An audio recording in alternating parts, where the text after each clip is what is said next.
क्या खतौली में त्यागियों ने डुबा दी बीजेपी की नैया? श्रीकांत त्यागी के एक बयान ने मचा दिया हंगामा।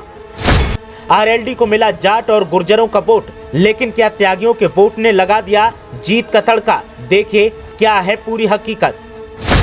श्रीकांत त्यागी बोले और नए राज खोले, खतौली में कैसे बिगाड़ दिया बीजेपी का खेल।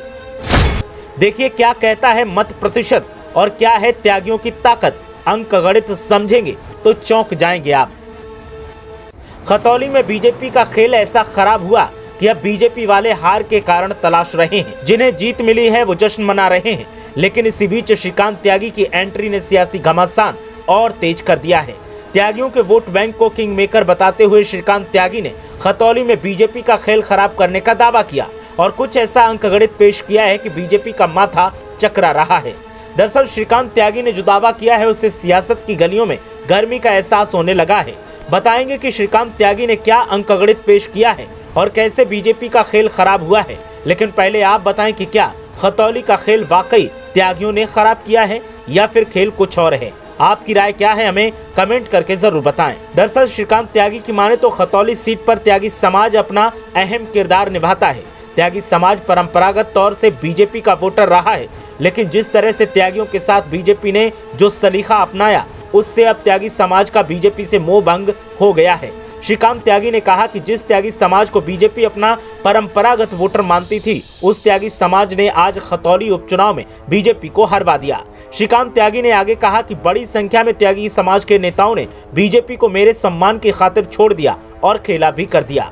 खतौली में त्यागी समाज के करीब 25,000 मतदाता हैं। बीजेपी के बूथ अध्यक्ष तक हमारे समाज के होते थे, लेकिन अब सभी ने बीजेपी का साथ छोड़ दिया है। श्रीकांत त्यागी ने कहा कि आज त्यागी समाज के गांवों में बीजेपी का बस्ता पकड़ने वाला भी कोई नहीं है।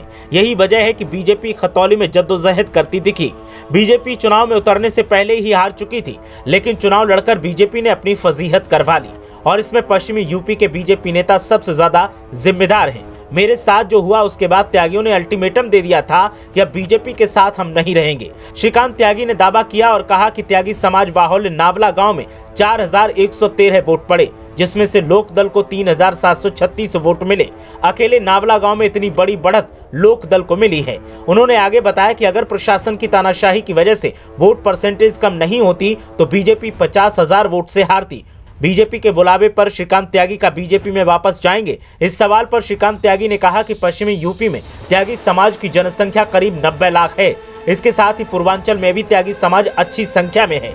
अगर बीजेपी हमारे समाज के लिए अपनी नीतियां सुधार ले तो आने वाले समय में इनकी कुछ सीटें बच सकती हैं। अभी तो हमारे समाज ने गठबंधन को ही जितवाने का काम किया है। आपको बता दें कि नोएडा में महिला से बदसलूकी मामले में जेल काट चुके श्रीकांत त्यागी ने दावा किया है कि बीजेपी की हार उनकी वजह से हुई है। उनका दावा है कि उनके द्वारा निकाली गई ट्रैक्टर रैली के बाद त्यागी समाज ने बीजेपी को वोट नहीं दिया, जिस कारण बीजेपी अपनी परंपरागत सीट हार गई। अब ऐसे में श्रीकांत का दावा कितना सच है कितना झूठ, वो तो आने वाले दिनों में देखने को मिलेगा। लेकिन फिलहाल तो खतौली में जीत का जश्न मनाया जा रहा है और आरएलडी के नेता जश्न में डूबे हैं। ब्यूरो रिपोर्ट, मीडिया हलचल।